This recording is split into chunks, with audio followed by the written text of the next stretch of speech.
नमस्कार साथियों, चाणक्यम कोचिंग के यूट्यूब चैनल पर मैं विजय चौहान आपका फिर से स्वागत करता हूं। इंडियन पॉलिटी की सीरीज हम डिस्कस कर रहे हैं, ठीक है, इस प्ले लिस्ट में। और आज हमारा एक और महत्वपूर्ण टॉपिक डिस्कस होने वाला है और वो है इम्पोर्टेंट आर्टिकल्स ऑफ कॉन्स्टिट्यूशन। संविधान में अधिकांश पूछे जाने वाले अनुच्छेद के ऊपर हम चर्चा करेंगे, जो मोस्ट इम्पॉर्टेंट आर्टिकल्स हैं, जो हर बार एग्जामिनेशन में पूछे जाते हैं। किसी ना किसी एग्जामिनेशन में इसका वेटेज आपको जरूर देखने को मिलेगा। हम टॉपिक वाइज टॉपिक डिस्कस कर रहे हैं, लेकिन इंपॉर्टेंट आर्टिकल्स के ऊपर भी हम आज चर्चा करेंगे। तो चलिए शुरू करते हैं। पहला इंपॉर्टेंट प्रश्न, संविधान सभा द्वारा अंतिम रूप से पारित संविधान में कुल कितने अनुच्छेद तथा अनुसूचियां थी? How many article and schedule were there in the Indian constitution finally adopted by the Constitutional Assembly? Option A, 378 articles and 7 schedules, 390 अनुच्छेद और 707 अनुसूचियां, 395 आर्टिकल्स और 8 शेड्यूल्स और 398 आर्टिकल्स एंड 8 शेड्यूल्स। तो इसका आंसर बहुत आसान है, बहुत सिंपल है। इनिशियली कॉन्स्टिट्यूशन में, ठीक है, मैं पढ़ा चुका हूं आप लोगों को, 395 आर्टिकल थे, ठीक है, और 8 शेड्यूल्स थे और साथ में 22 पार्ट थे, 22 भाग थे। तो ये बहुत सिंपल प्रश्न है। सेकंड क्वेश्चन के ऊपर डिस्कस कर लेते हैं। वर्तमान समय में भारतीय संविधान की गणना की दृष्टि से कुल कितने अनुच्छेद और अनुसूचियां हैं? As per the current status how many article and schedules are there in the constitution? मैं इसके बारे में भी पहले ही बता चुका हूं, ठीक है। आर्टिकल 390, ये 5 शेड्यूल, ये तो पहले भी नहीं थे कॉन्स्टिट्यूशन में। 448 आर्टिकल्स और 12 शेड्यूल, ठीक है, तो ये हो सकता है, ठीक है। और 395 आर्टिकल, 10 शेड्यूल, 395 आर्टिकल, 12 शेड्यूल। तो इंडियन कॉन्स्टिट्यूशन में अब तक 448 प्लस आर्टिकल हो चुके हैं, 12 शेड्यूल हो चुके हैं और साथ में 25 पार्ट हो चुके हैं। पार्ट अभी भी 22 ही हैं जो बीच में ऐड हैं, जैसे 51A हो गया, ठीक है, सॉरी, पार्ट 4A हो गया है, ठीक है, 9A हो गया, इस तरह से 25 पार्ट। और आर्टिकल भी आज भी 395 ही हैं। 396 आर्टिकल आपको देखने को नहीं मिलेगा, लेकिन बीच में जो एडिड कॉन्स्टिट्यूशन के आर्टिकल हैं, ठीक है। अभी तक टोटल 128 अमेंडमेंट बिल आ चुके हैं हमारे पार्लियामेंट में, अमेंडमेंट बिल, जिसमें से संविधान में 106 बार संशोधन किया जा चुका है, ठीक है। तो ये चीजें इंपॉर्टेंट है, बहुत इंपॉर्टेंट क्वेश्चन था ये। नेक्स्ट क्वेश्चंस के ऊपर चर्चा कर लेते हैं।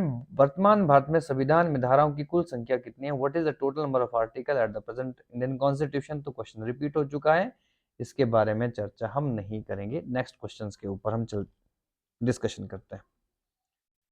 संविधान के किस अनुच्छेद में यह अंकित है कि इंडिया अर्थात भारत राज्यों का एक संघ होगा? विच article of Indian constitution state that India, that is Bharat, shall be the union of state?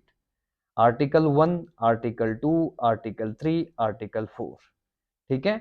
Article number 1 से 4 के बीच में पार्ट 1 में ही देखने को मिलेंगे। और जो सबसे पहला आर्टिकल है इंडियन कॉन्स्टिट्यूशन का, उसमें ये लाइन एज इट इज लिखी गई है, India that is Bharat is the union of state, ठीक है।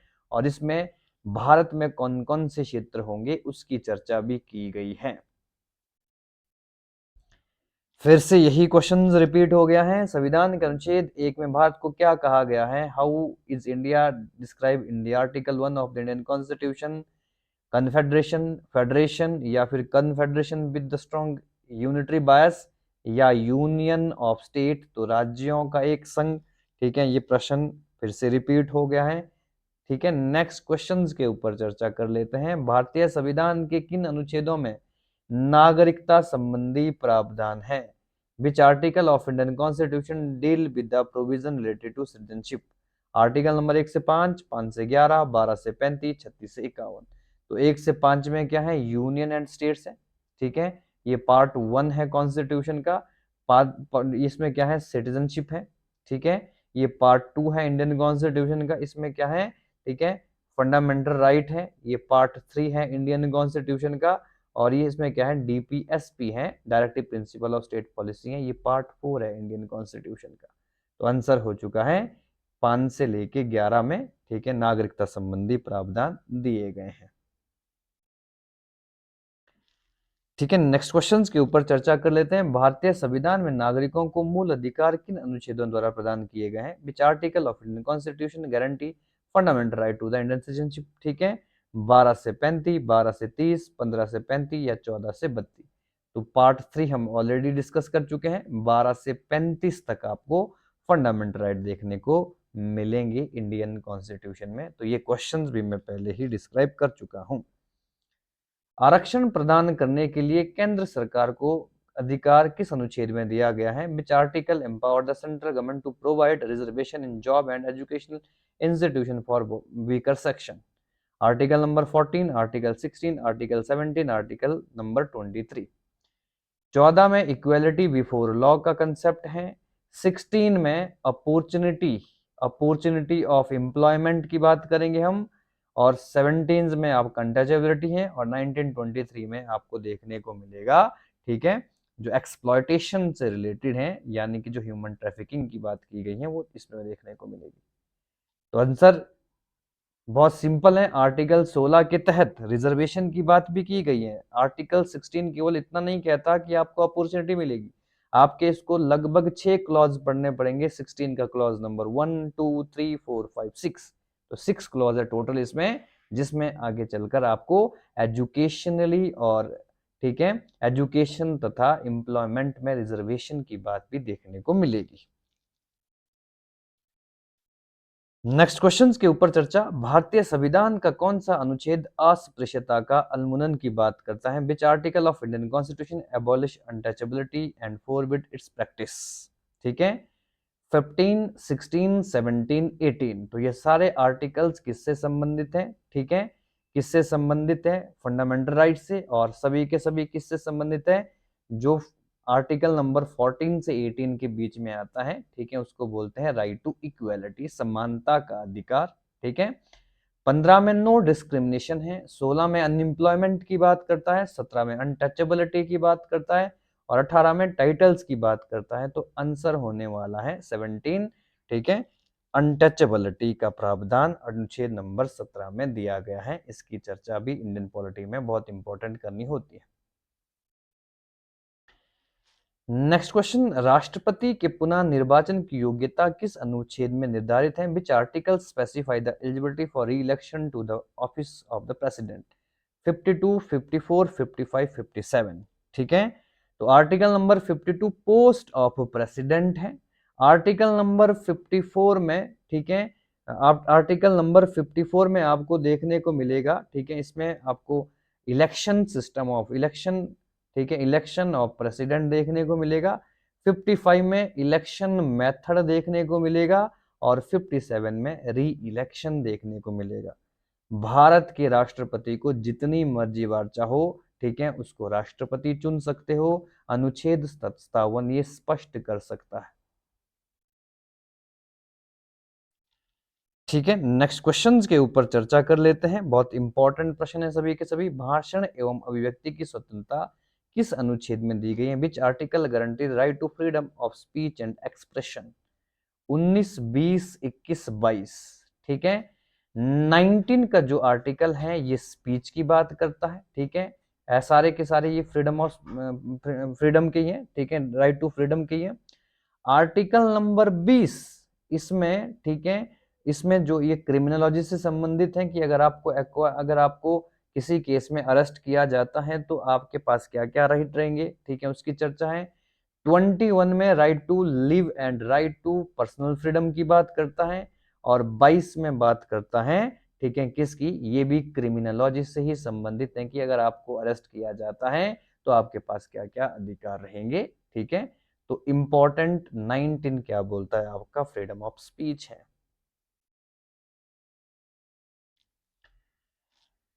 भारतीय संविधान में प्रेस की स्वतंत्रता किस अनुच्छेद में दी गई है? Which article of the Indian constitution provide for the freedom of press?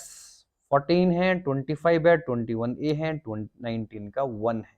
ठीक है, 14 में राइट टू इक्वेलिटी, यानी कि समानता के, सॉरी, इक्वेलिटी बिफोर लॉ और इक्वल प्रोटेक्शन ऑफ लॉ।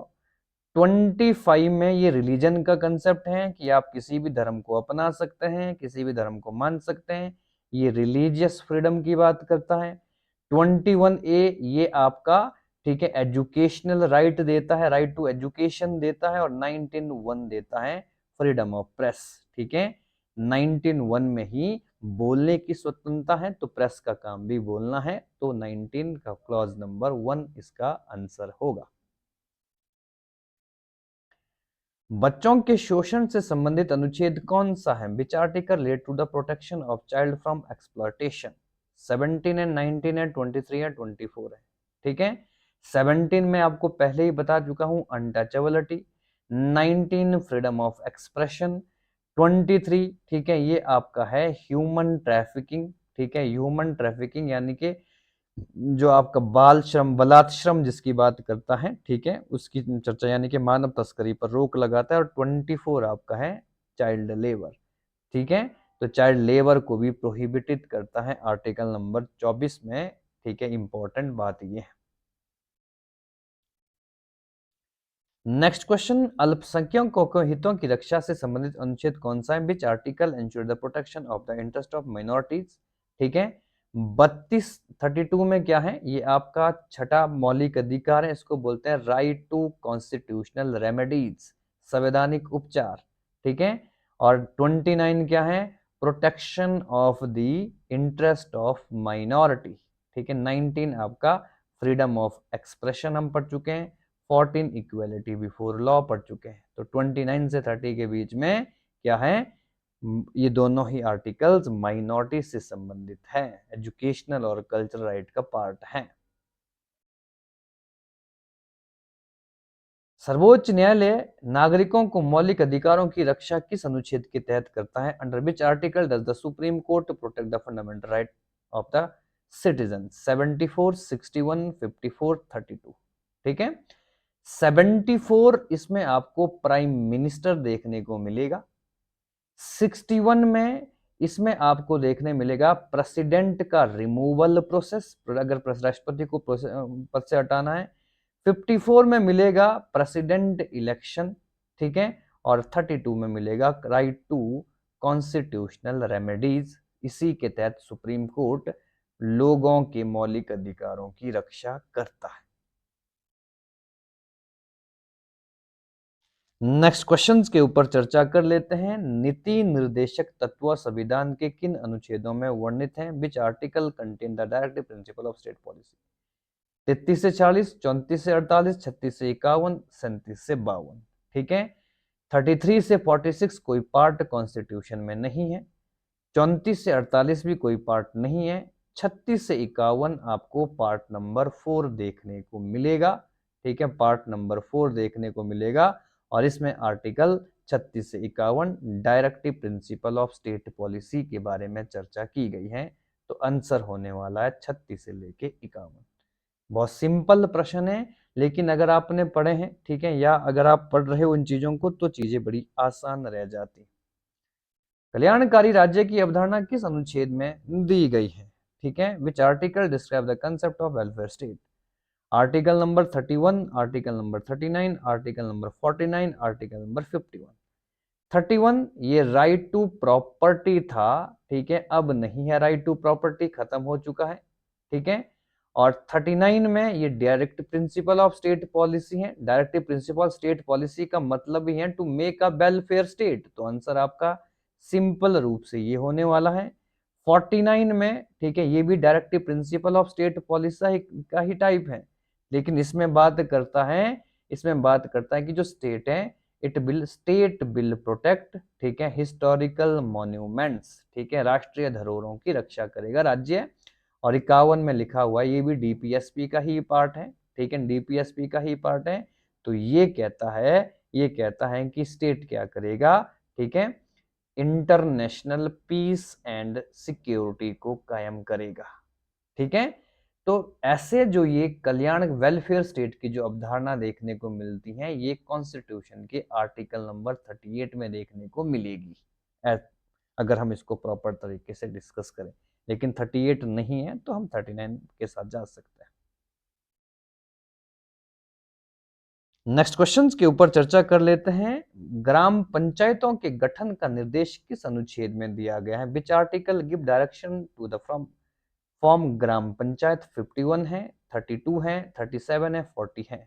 ठीक है, 51 में आपको बता चुका हूं पहले ही, डीपीएसपी का पार्ट है, और डीपीएसपी ये इंटरनेशनल पीस एंड सिक्योरिटी की बात करता है। 32 ये फंडामेंटल राइट का टॉपिक है, ये आपका कॉन्स्टिट्यूशनल रेमेडीज की बात करता है। 37, ठीक है, ये भी डीपीएसपी का पार्ट है, ये बोलता है कि जो डीपीएसपी है उसके ऊपर रिव्यू नहीं कर सकते, तो नॉट जस्टिशिएबल है। जस्टिशिएबल नहीं है क्या? Directive principle of state policy. और आर्टिकल नंबर 40 गांधीयन थ्योरी के आधार पर बेस्ड 40 आर्टिकल कहता है कि स्टेट क्या करेगा? स्टेट फिर form the Panchayati Raj system. ठीक है, राज्य पंचायती राज का निर्माण करेगा और उसमें उनको पावर्स भी देगा। तो आंसर हो गया है आर्टिकल नंबर 40। नेक्स्ट क्वेश्चंस के ऊपर चर्चा कर लेते हैं। 42nd कॉन्स्टिट्यूशन अमेंडमेंट द्वारा किस अनुच्छेद में मौलिक कर्तव्यों को शामिल किया गया था? Which article was added include fundamental duties through the 42nd constitutional amendment? ठीक है, ये मैं बार बार बता चुका हूं, इंटरनेशनल पीस एंड सिक्योरिटी का कंसेप्ट है। ठीक है, इसमें क्या है? 51A, 29B, 39C। ठीक है, तो जो आपका 51A है ये क्या है? Fundamental duties, part number constitution का 4A। ठीक है, और यही जुड़ा है 42nd कॉन्स्टिट्यूशनल अमेंडमेंट 1976 में। आंसर आपका स्पष्ट हो गया है, आर्टिकल नंबर 29B और 39C इस तरह का। ठीक है, जो ये अगर बड़े शब्दों में लिखा गया है, ठीक है, अगर ये छोटा है तो 39 का C इक्वल क्या कहता है? वो कहता है कि समान कार्य के लिए समान वेतन, और 29 का भी माइनॉरिटी से रिलेटेड ही बात करता है।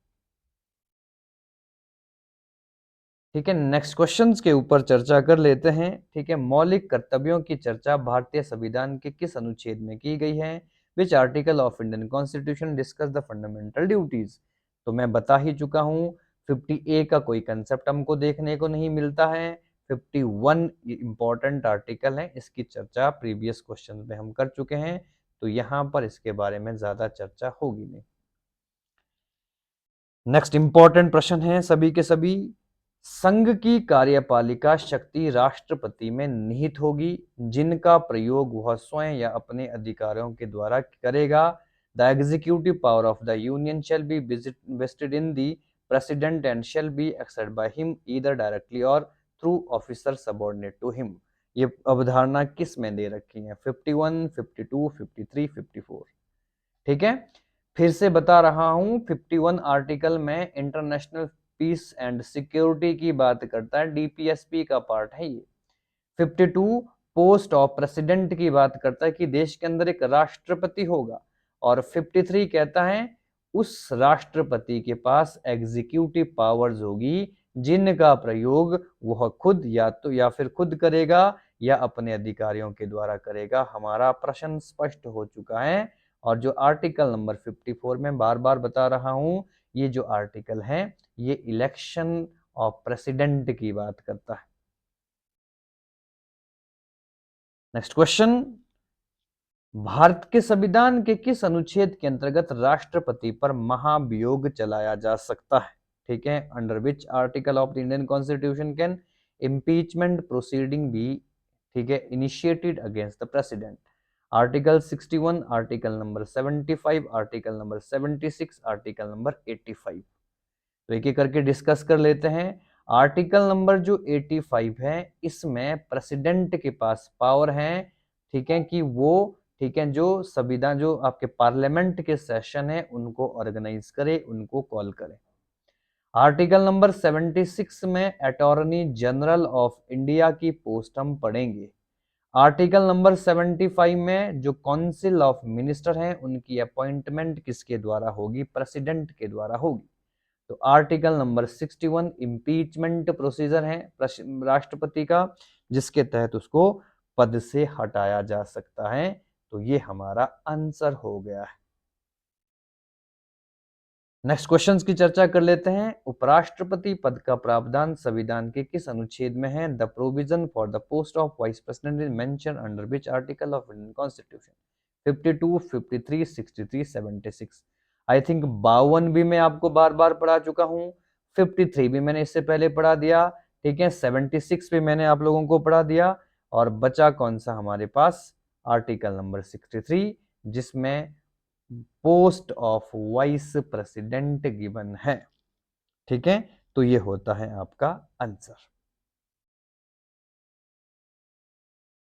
नेक्स्ट क्वेश्चंस के ऊपर चर्चा कर लेते हैं, ठीक है।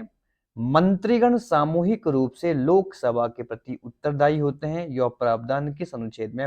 मोस्ट इंपॉर्टेंट प्रश्न है, बहुत बार पूछा गया है। Under which article are minister collectively responsible to the Lok Sabha, ठीक है। जो मंत्रीगण होते हैं वो सामूहिक रूप से लोकसभा के प्रति और व्यक्तिगत तौर से राष्ट्रपति के प्रति क्या है?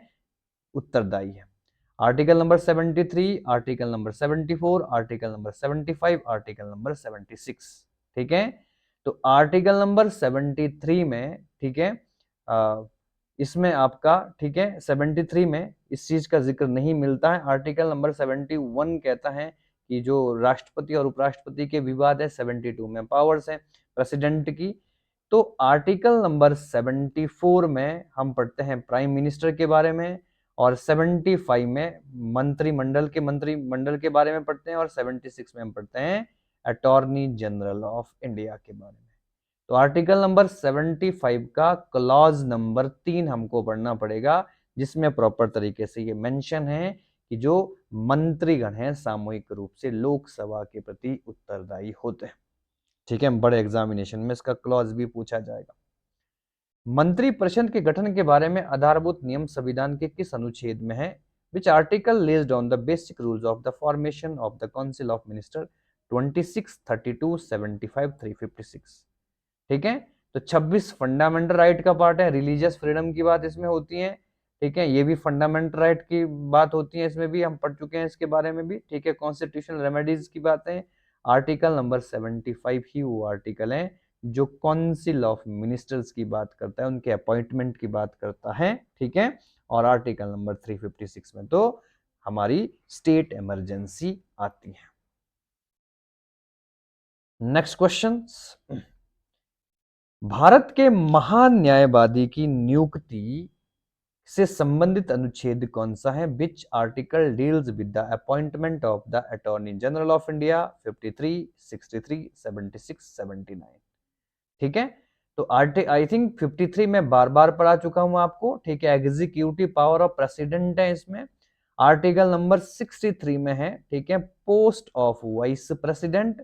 76 में है post of attorney general of India, और 79 में है इंडियन पार्लियामेंट, ठीक है। तो प्रश्न अटॉर्नी जनरल से स्पष्ट होता है, आर्टिकल नंबर 76 इसका आंसर हो जाता है। नेक्स्ट क्वेश्चंस के ऊपर चर्चा। संसद के दो अधिवेशनों के बीच 6 महीने का अंतराल की अनिवार्यता किस अनुच्छेद में दी गई है? Which article mandate that the gap between two session parliament should not exceed 6 month, ठीक है। कि दो जो सेशन होते हैं, ऐसे 3 सेशन होते हैं भारत के अंदर, भारतीय पार्लियामेंट के अंदर। सबसे पहले बजट सेशन होता है, ठीक है, और बजट सेशन के बाद होता है आपका मॉनसून सेशन, और लास्ट में होता है आपका विंटर सेशन। ये 3 रेगुलर सेशन है। आर्टिकल 81 आपका इसमें लोकसभा का प्रावधान दिया गया है, ठीक है। 82 में सेंसस दी गई है, जनगणना दी गई है कि प्रत्येक 10 साल के बाद जनगणना के, ठीक है, उसके बाद लोकसभा फिर गठित होगी, ठीक है। 83 भी इसी से संबंधित आर्टिकल है, पार्लियामेंट्री से संबंधित आर्टिकल है, ठीक है। इसमें आई थिंक पावर्स दे रखी है, योग्यता 84 में दे रखी है। और जो 85 आर्टिकल्स है इसमें ही 3 प्रकार के सेशन दे रखे हैं, ठीक है। 85 में सेशन दे रखे हैं, और 85 ये स्पष्ट करता है कि 2 सेशंस के बीच का गैप 6 महीने से अधिकतम नहीं होना चाहिए, ठीक है जी। नेक्स्ट क्वेश्चंस की बात कर लेते हैं। राष्ट्रपति संविधान के किस अनुच्छेद के अंतर्गत लोकसभा को भंग कर सकता है? Under which article can the president dissolve the Lok Sabha? ठीक है, 85, 95, 356 या 365, ठीक है। तो 356 हम इसके बारे में पढ़ेंगे। स्टेट इमरजेंसी, इसमें पार्लियामेंट का ही पार्ट आता है, ठीक है, इसमें आपके स्पीकर डिप्टी स्पीकर की बात करता है। तो आर्टिकल 85 के तहत ही राष्ट्रपति के पास पावर है कि वो लोकसभा को डिसॉल्व कर सकता है। राज्यसभा डिसॉल्व होती नहीं है, इसलिए राज्यसभा को डिसॉल्व करने का अधिकार राष्ट्रपति के पास नहीं है। संसद के संयुक्त बैठक का प्रावधान संविधान के किस अनुच्छेद में है? Provision for joint sitting of parliament is made under which article of the constitution? 106, ठीक है, 108, 110, 112, ठीक है, बहुत इंपॉर्टेंट आर्टिकल है, ठीक है। हम जो रेगुलर सेशन है उसके साथ 3 सेशन हम पढ़ चुके हैं। आर्टिकल नंबर, ठीक है, 106 में जनरल बिल की प्रोसीडिंग बताई गई है जो ऑर्डिनरी बिल है। आर्टिकल 108 में जॉइंट सेशन ऑफ पार्लियामेंट है। 110 में मनी बिल है और आर्टिकल नंबर 112 में क्या है, इसमें बजट की बात करता है। इसकी चर्चा हम बजट में डिस्कस कर लेंगे, ठीक है, एनुअल फाइनेंशियल स्टेटमेंट जिसको कहता है, ठीक है। तो जॉइंट सेशन ये क्या है, लोकसभा और राज्यसभा को संयुक्त रूप से बुलाया जाता है किसी बिल पर डिस्प्यूट होने के कारण, उपराष्ट्रपति के चुनाव पर, ठीक है। ऑस्ट्रेलिया से ये विशेष प्रावधान लिया गया है हमारे संविधान में, ये अपने आप में महत्वपूर्ण विषय है। लोकसभा एवं राज्यसभा के संयुक्त अधिवेशन से संबंधित प्रावधान किस अनुच्छेद में दिया गया है? To provision regarding the joint sitting of Lok Sabha and Rajya Sabha mentioned in which article? तो ये आर्टिकल्स अभी डिस्कस हो चुका है, ठीक है। 108, 105 में इसमें क्या दे रखे हैं, privilege of the members of, ठीक है, विशेष अधिकार है सदस्यों के, मेंबर ऑफ पार्लियामेंट के विशेष अधिकार। 108 में जॉइंट सेशन है, 110 में मनी बिल है और 85 में हम पढ़ चुके हैं 3 regular session of the parliament की चर्चा की गई है, ठीक है। नेक्स्ट क्वेश्चंस के ऊपर चर्चा कर लेते हैं। बहुत इंपॉर्टेंट प्रश्न है सभी के सभी, आर्टिकल्स बहुत इंपॉर्टेंट है, यहाँ से प्रश्न आता है एग्जामिनेशन में। संविधान के किस अनुच्छेद में धन विधेयक की परिभाषा दी गई है? Which article define the money bill of the Indian constitution? 103, 109, 110, 124। तो इसके बारे में मैं अभी बार बार बता चुका हूँ। आर्टिकल नंबर 110 इसमें मनी बिल का डेफिनेशन है। इससे पहले का जो 109 है इसमें मनी बिल का क्या है, इसमें मनी बिल की प्रोसीडिंग दे रखी है। 124 में सुप्रीम कोर्ट आ जाता है और 103 में, ठीक है, जो मेंबर्स ऑफ पार्लियामेंट हैं उनके ऊपर जो उनको अयोग्यता की घोषणा होती है उसके ऊपर बात होती है। भारत की संचित कोष से संबंधित प्रावधान किस अनुच्छेद में? Which article of Indian constitution related to the consolidated fund of India? ठीक है, बहुत इंपॉर्टेंट प्रश्न है ये भी, ठीक है। आर्टिकल नंबर 112, आर्टिकल नंबर 146 का क्लॉज नंबर 3, आर्टिकल नंबर 148 का क्लॉज नंबर सी या उपयुक्त सभी, ठीक है। तो भारत की जो संचित निधि है ये सारे आर्टिकल, इसका आंसर उपयुक्त सभी होगा क्योंकि 112 का जो, ठीक है, आर्टिकल नंबर 112, ठीक है जी, और 29, इसमें थोड़ा सा ये क्लॉज में कुछ थोड़ा सा गड़बड़ लग रहा है मुझको, इसको एक बार चेक कर लेंगे, ठीक है, फिर मैं इसका आंसर प्रॉपर तरीके से बता दूंगा आप लोगों को। नेक्स्ट क्वेश्चंस के ऊपर चर्चा कर लेते हैं। राष्ट्रपति को अध्यादेश जारी करने की शक्ति संविधान के किस अनुच्छेद में दी गई है? Which articles empower the president to issue ordinance? 74, 78, 123 और 124 का क्लॉज नंबर 2, ठीक है। तो 74 में मैं आपको बता चुका हूं प्राइम मिनिस्टर, 78 में प्राइम मिनिस्टर की कुछ रिस्पॉन्सिबिलिटी है जो राष्ट्रपति को सौंपनी होती है। 123 में ऑर्डिनेंस, ठीक है, ऑर्डिनेंस पावर ऑफ प्रेसिडेंट दे रखी है, बहुत इंपॉर्टेंट है। और आर्टिकल नंबर 124 में दे रखा है सुप्रीम कोर्ट के इंपॉर्टेंट प्रोसीजर, ठीक है। तो अनुच्छेद 123 भी एक आपका इंपॉर्टेंट पॉइंट रहता है। नेक्स्ट क्वेश्चंस के ऊपर चर्चा कर लेते हैं। सर्वोच्च न्यायालय के न्यायाधीश पर महाभियोग चलाए जाने का प्रावधान किस अनुच्छेद में है? Which article provide the impeachment of a supreme court जजेस? 256, 151, 124 या 111, ठीक है। तो सुप्रीम कोर्ट 124 से शुरू हो जाता है, 124 से शुरू हो जाता है और 147 पर खत्म हो जाता है, ठीक है। तो आर्टिकल नंबर 124 में ही इम्पीचमेंट प्रोसीजर की बात भी है। जब आप 124 का क्लॉज नंबर 5 पढ़ेंगे तो उसमें ये सारी चीजें आपको देखने को मिलेगी।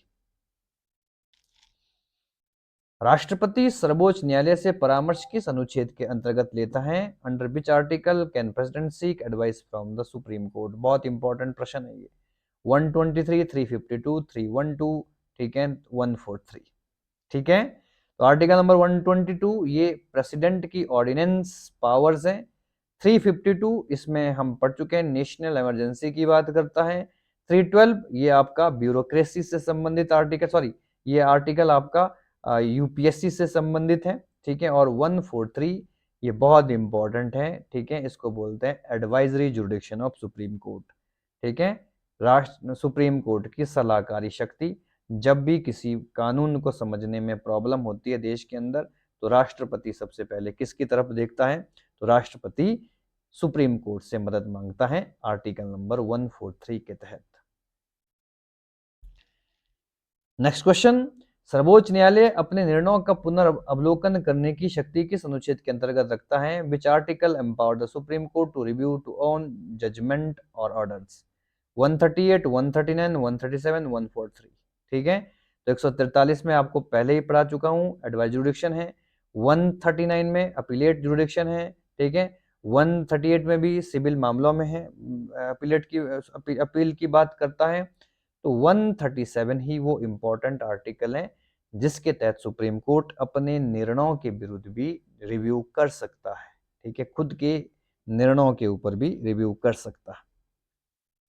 उच्चतम न्यायालय द्वारा निर्धारित विधि भारत के सभी न्यायालयों के पर बाध्यकारी होगी, यह किस अनुच्छेद में लिखा है? Which article state that law declared by the supreme court shall be binding all courts with in the territory of India? मतलब कि जो भी सुप्रीम कोर्ट लॉ बनाएगा वो सभी राज्यों के लिए होंगे या सभी कोर्ट के लिए जरूरी होंगे। 141, 142, 143, 144, ठीक है। तो ये इंपॉर्टेंट आर्टिकल है 141 के तहत, जिसको हम कोर्ट ऑफ रिकॉर्ड भी कहते हैं, ठीक है। इंपॉर्टेंट है कोर्ट ऑफ रिकॉर्ड, ऐसे 129 में आता है, 141 में आता है कि जो भी सुप्रीम कोर्ट लॉ बनाएगा वो सभी कोर्ट के लिए बाइंडिंग होगा। भारतीय संविधान में न्यायिक पुनर्वलोकन की शक्ति का आधार निम्नलिखित में से कौन सा अनुच्छेद है? Which article form the basis of judicial review in the Indian constitution? 13, 32, 226 या 368, ठीक है। अब ये बहुत डिस्प्यूटेड प्रश्न, 368 तो होगा नहीं क्योंकि ये कॉन्स्टिट्यूशनल अमेंडमेंट्स हैं, ठीक है।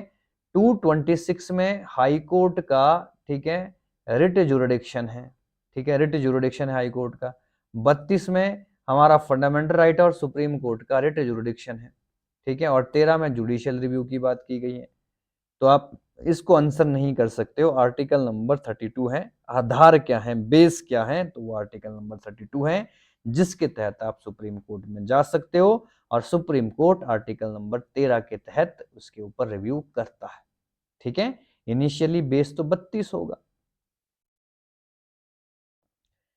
अधीनस्थ न्यायालयों या जिला न्यायालयों का प्रावधान संविधान के किस अनुच्छेद में किया गया है? Which article provide for the establishment of subordinate district court?